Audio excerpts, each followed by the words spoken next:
Kita po natin na southwest monsoon o habagat pa rin na nakakaapekto, partikular na dito sa may extreme northern Luzon, yung area po ng Batanes, na makararanas ng generally po na may mga pag-ulan at mga kalat-kalat na mga pag-ulan, pagkilat, pagkulog at maulap na kalangitan dito sa may area ng Batanes.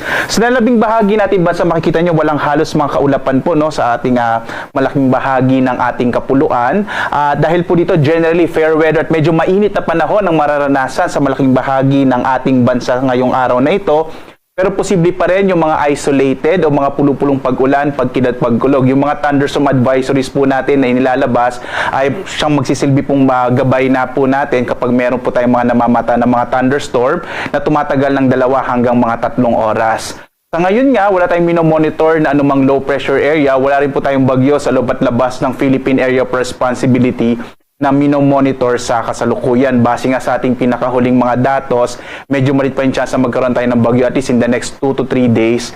Medyo maliit po yung chance na magkabagyo sa loob ng Philippine Area of Responsibility.